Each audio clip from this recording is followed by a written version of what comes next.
Hello, welcome to Radio Waves. I'm your host, Kris Poliquin, and welcome to a special episode of Radio Waves. Today we are joined by two candidates running for the Florida State Senate District 12. Republican Senator Dennis Baxley and his opponent, Democrat Gary McKechnie. I knew you were waiting. Yeah. A few things you should know before we get into the show. First, this is not a debate. Each candidate will be given equal time, and the production of their segment has been paid by their campaign. Each candidate will have time to introduce himself, followed by 3 identical questions, and the remaining time will be used as an open platform to discuss whatever they wish. Just before we went on the air, we flipped a coin to determine the order of the appearance for the day's show. As a result of the coin toss, our first is Mr. Gary McKechnie. Yes. I know how to say your name. Thanks, Chris. You're very welcome. Thank you for being on the show. Sure. So, I'm going to give you about 90 seconds to give the audience a little bit of information about you. Okay, sure. Well, I'm a Florida native. I was born and raised in Maitland, moved to Mount Dora in 1992, and started several businesses. I'm a travel writer. My wife and I owned and operated our own bed and breakfast for about 18 years, and we also got involved in the community, and that's where I learned about public services. I learned I wanted to give back somehow. And so that's what I've done. I've had a beautiful life with various career tracks. Like I said, as a business owner, I've started several nonprofits and started the community building restoration fund in Mount Dora, and that's still a place, a venue for performing artists. And I've always been interested in politics and history. And when I started seeing the direction and tenor of the nation changing over the last couple of years, I realized it was time for me to step up and step into the race. And when people asked me to run for public office here in Lake County, I had to think about it long and hard. And then I realized what I like to say is John F. Kennedy's quote that he got from his mother, "To whom much is given, much is expected." And I've been given a lot just by virtue of where I was born in the United States and the parents that I had and the opportunities that came along, the people who've helped me. So this is my way of giving back by running for the Florida State Senate. Okay. Well, let me ask you the first question then. A recent University of North Florida research study of Florida, Florida voters revealed that education, healthcare, and the environment are the 3 most important issues to them. Mm-hmm. Which one of those 3 do you think is most important, and what do you plan to do to improve it? Yeah, that's a great question, and those people are absolutely right. The people who answered that survey, did get the top 3, and they're all sort of intertwined if you think about it. But if I had to pull one of those issues out, I'd have to say healthcare. I'd have to say healthcare because without good health, you can't do anything. I mean, you couldn't become a good steward of the environment. You couldn't, do river cleanups. You couldn't pick up trash. You couldn't be out there doing what it takes to make sure that our environment is as clean as possible. And if you're not healthy, you can't go to school and get an education. So I would say it's healthcare. And to that point, when the Republicans in the Florida legislature, and they've controlled the Florida legislature for about the last 20 years, and the Republican governors for the last 24 years. Now, they had an opportunity to expand health care for the least among us, and I always call them the least among us, or the most vulnerable, the people who really need the help through the Medicaid program, and they chose not to do it, and that they just gave away billions of dollars, which is now going to other states through federal programs, and it left about 800,000 people wondering in that gap where they don't have enough money for health care and they're not qualified for the Medicaid stuff. So they're just sort of languishing out there. And then we all end up paying for that because these people will go to the ER and all of a sudden, a cold or an abscessed tooth or something, some minor ailment can become like a major illness just by lack of attention, lack of care, lack of health care. And so all of a sudden, it's just like it's costing everybody more because if you have health care and your premiums have gone up, I bet, as has mine.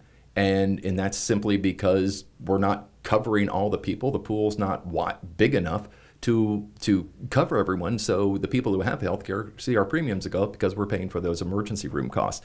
It's sort of interesting, and if I go on too long, you stop me because we've got other things to talk about. But it's interesting. It's sort of a weird dynamic depending on your political party. People are asked about the Affordable Care Act and pre-existing conditions, and they say, "Oh my gosh, I have a pre-existing condition, but I still want health insurance." And it's like, okay, but so what do you think about the ACA, which covers pre-existing conditions? They go, "Oh, I love the Affordable Care Act. That's great." Well, what do you think about Obamacare? "Oh, hate Obamacare." They're the same thing. It's that sort of weird dynamic that we found ourselves in, where we're not looking at a situation quite accurately or impartially. We're sort of like attaching a political component to healthcare, and how healthcare got politicized in America is just beyond me, because all of us need it. Whether you've got a kid who's sick and say you're working 2 jobs and your child's sick, and then all of a sudden you've got to take him to the doctor, and then you've got that doctor expense, and then you've got to take time off work because you're working a minimum wage job, and then all of a sudden your whole day is gone, and then it just starts this cycle into a situation that could have been avoided. And so that's what I want to do. I just want to make sure everyone in Florida is covered, and that we can, again, just look out for the least among us. And I'll say one more thing. Just about a month ago, I came down with bronchitis, and I was laid out flat for 4 days. And I can't imagine, and I'm talking to Republicans, I'm talking to independents, and I'm talking to Democrats.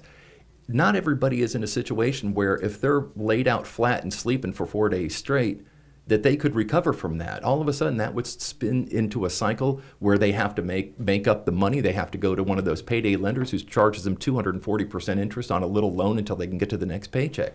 And that's sort of shameful. In a country like America, in a state like Florida, to have people in that situation, I just don't understand it. Anyway, Kris, let's move on. We have a couple of more questions. Yeah, but it's important. Thank you.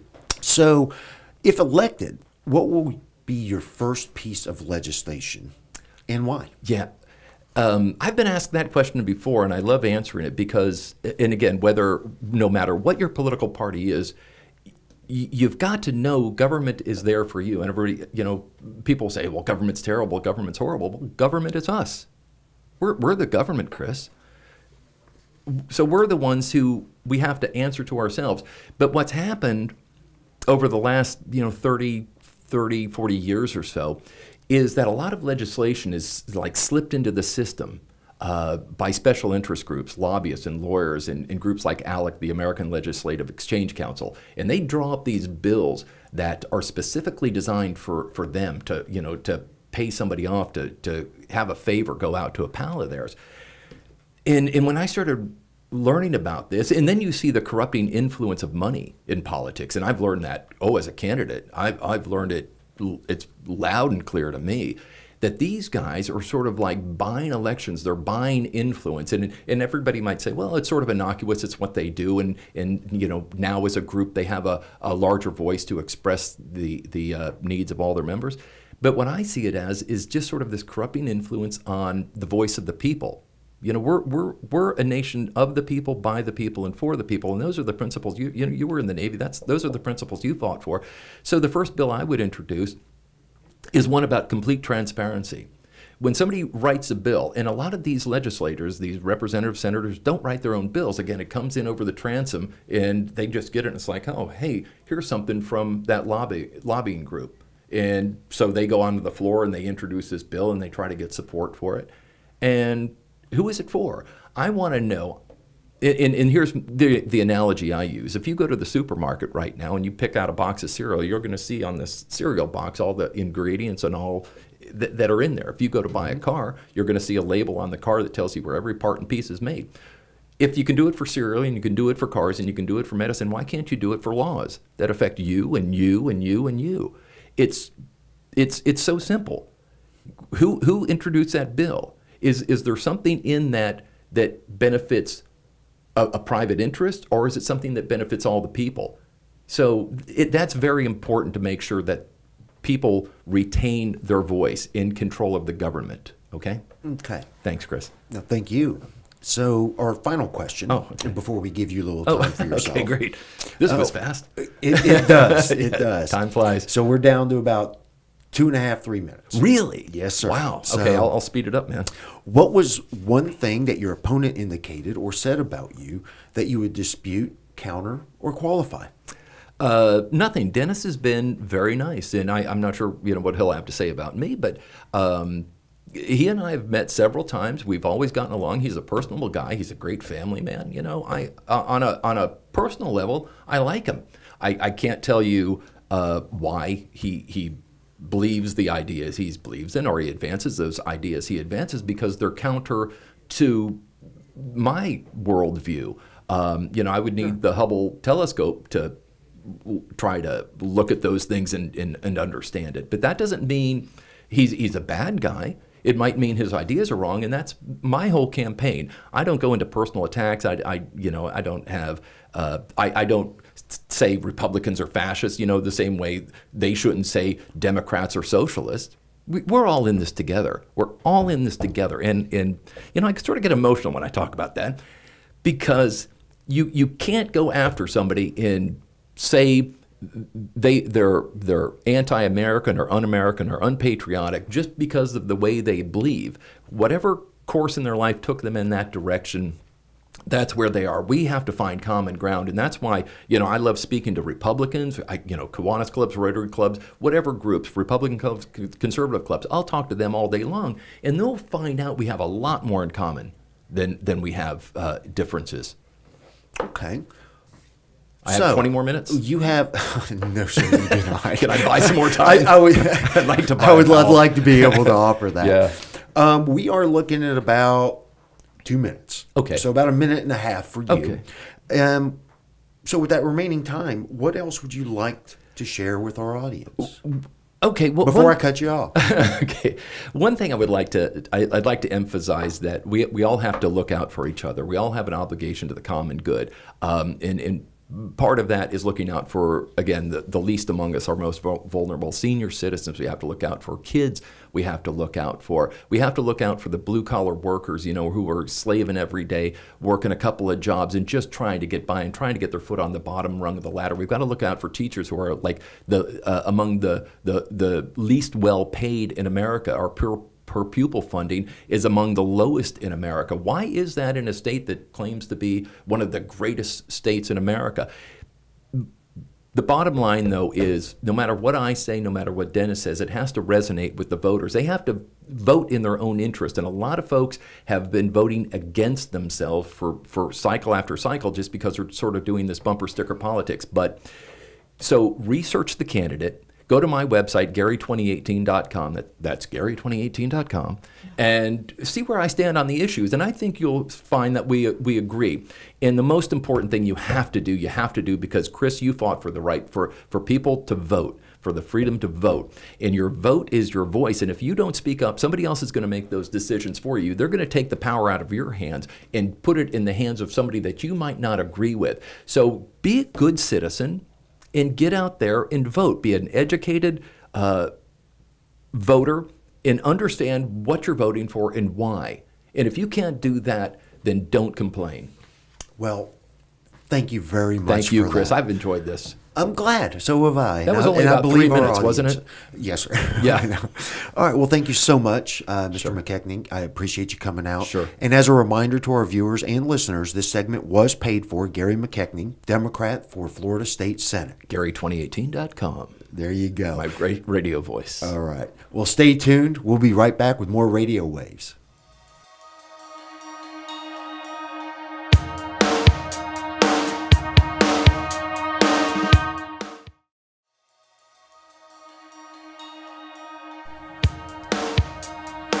Hello and welcome back to Radio Waves. Again, I'm your host, Kris Poliquin, and this is a production of Red Apples Media.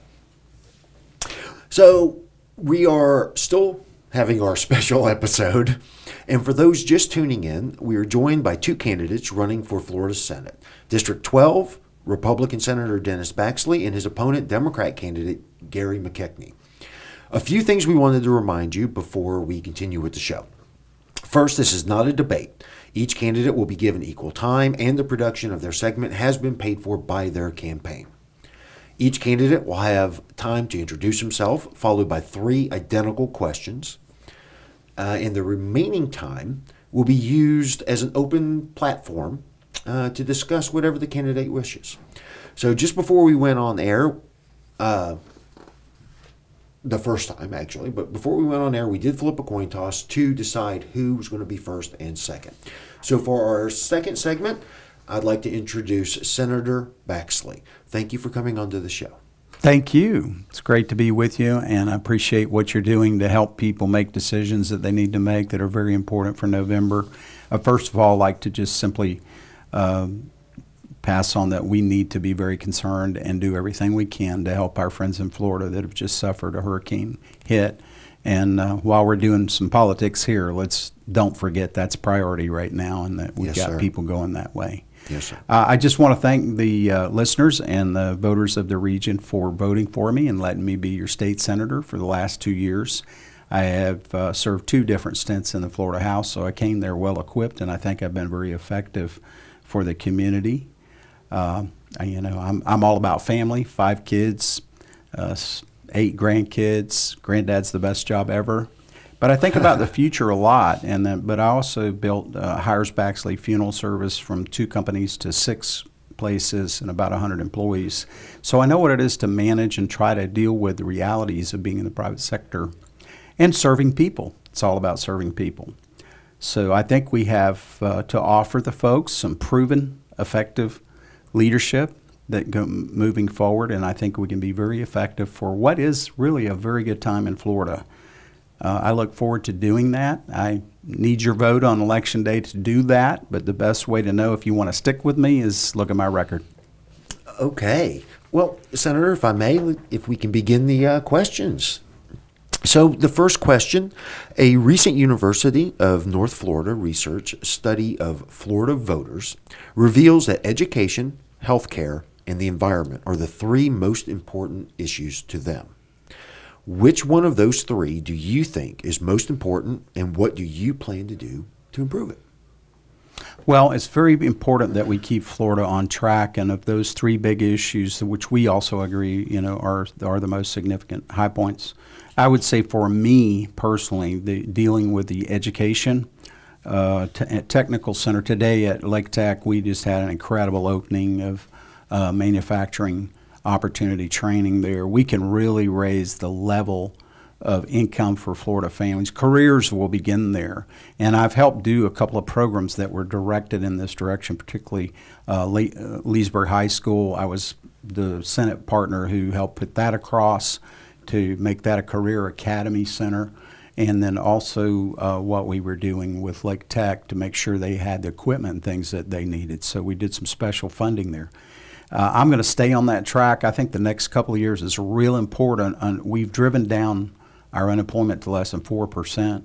Businesses these larger manufacturing and distribution companies will not continue to come here if they're not getting people who are trained to do the things they can do. This could raise the average wage of families more than anything. And the future is that they will have real careers. And that's what I'm looking for. Another big issue, of course, is water. Water is basic to everything. So what we're doing with water in this region is very important with our lakes, rivers, streams, springs. Okay. Thank you for that. Question 2. If elected or re-elected, what will be the first piece of legislation you would work on and why? Well, directly tied to my concern about career and technical education, things that really put a paycheck in people's hands and give them a vision to how to make a living. Funding of that arena has kind of not been the top priority, as a very high priority the last couple of years has been on university funding. And I want to move that light around and pull towards an emphasis on our tech centers and our career development there, and particularly our K-12 schools. The state colleges are the point of entry for many of these people coming out of K-12. All of us are not going to the University of Florida. They take 3%. Where's the 97% going to get skilled so they make money? And push these ladders together so that they can easily move from the world of work to the world of education, back and forth. Because what happens, they come into a work setting, a culture, they know it, they see if they had additional training, other things they could do to keep moving up in that industry or that arena. And I want to make sure we accommodate that. Okay. The final question, and then the remaining question or time will be an open platform. What one thing has your opponent indicated or said about you that you would dispute, counter, or qualify? Mm-hmm. Well, I've really enjoyed the interchange with my opponent. Gary has been a guy that's easy to like, and we see the world differently. But certainly, the only thing that I've had an experience with that I think needs to be dealt with has to do with a message that's out there that Dennis Baxley, because of his strong commitment to Second Amendment issues, is funded by the NRA. And so I've had to correct that message, and I would say that that's not true. I've never received a check from the NRA. I am not a shill, a bought shill doing this because of their financial support. I actually believe in a freedom to take responsibility for yourself and others. I think it's a key freedom that makes a huge difference in all of our safety.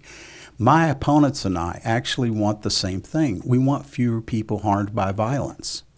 I just think their premise is totally wrong, that by focusing on the article or the implement of violence is the solution. It is not. The violence is in people. We have to figure out what's behind that. And we do have to discern which people are a danger to themselves and others. And we need to make sure they don't have things in their hands that will make a difference in their lives being extinguished and the lives of others being threatened and extinguished. So, but the overlying premise is a constitutional issue that we have a right, protected by the United States Constitution, to take responsibility for ourselves and others when it comes to firearms. And actually, people don't realize more people are murdered by knives than by firearms. We have more murders by stabbings than we do by shootings. And yet there's this premise out here that the firearm is the problem. And I frequently make a kind of taking it to the exaggerated. We don't take up spoons because we have a problem with obesity. It's in the behavior. And so that's an extreme. I'm not saying a firearm and a spoon are of equal impact. But I'm illustrating that we're overindulged in the idea that the implement used for the violence is the problem. No, people are the problem, and we need to figure out how to defuse that. Okay. Well, thank you for that. You pretty much have, I'd say, 5 minutes, 20 seconds to discuss anything that you would like our audience to be aware of. Yeah, as people go into this election cycle, it's certainly not all about me. And the most important thing that's on my mind, and if they don't remember anything else from this broadcast, I hope they remember this word: judges. Judges. I work a lot on trying to make sure we have good people to put before the governor to appointment to the courts. The long-term impact of judges, because you may have a governor or a president either 4 years, 8 years, but the judges that they appoint, and for a governor it could be as many as 250 people filling vacancies, they will make the rulings that will become the precedents for maybe 100 years. So as you think about these elections and who's going to go to the front, rather than just picking through practical issues that you care about, I hope you'll prioritize, and I'll tell you, judges, what kind of judges will be appointed under this kind of administration, what kind of judges would be appointed under a different kind of administration. I want to keep Florida on track. We don't need to be making any sharp left turns, and we certainly need to keep strict constructionist judges on the court that will apply the law, not try to legislate from the bench. Okay. You still have 3 minutes. Well, the Senate has a very interesting role in this appointment process that I treasure, and that there's one thing that's very different from the Florida House and the Florida Senate, and that is there are a number of appointees, not judges like they do at the national level. Sometimes I wish we had that authority, but there is Senate confirmation required, like on all the trustees of the colleges, all of the department heads. We get to bring these people in and interview them ourselves, so that the people, in addition to the governor, so you have the legislative branch and the executive branch working together on the quality of leadership that will be in place in all these arenas. That is the very important check that the Senate does. You want people with judgment that have run big operations. They know people, they understand people, they know how to interview people, and they know how to examine their qualifications to serve. Okay. So with 2 minutes, if you had, well, I'm in a precarious position. You have 2 minutes left, Senator. Is there anything else that you may want your potential voters to know about? The biggest thing that I think you should look at is these issues that I'm bringing are the reason that Florida's on the right track, the reason that we're in this position of seeing our unemployment move from 14 points to 4%. The reason that we are leading the nation in terms of financial stability as a state, the reason that we have the Florida retirement system that touches 600,000 people's lives and their families, that is the most effective in the country, is because you, the voters, have been sending solid kinds of leaders there that wanted limited government, that would keep things where government didn't provide everything, but instead facilitated the private sector accomplishing its mission.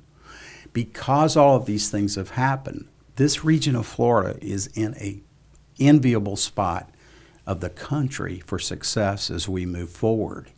And what I want to do is thank people for doing that and ask you to do that. And keep in mind that we must keep Florida on track. We don't need to be making any sharp left turns here. Right. It will not take us to the right place. And the things that I protect, faith, family, freedom, opportunity, those are my core values that I protect every day. I look through that prism of values.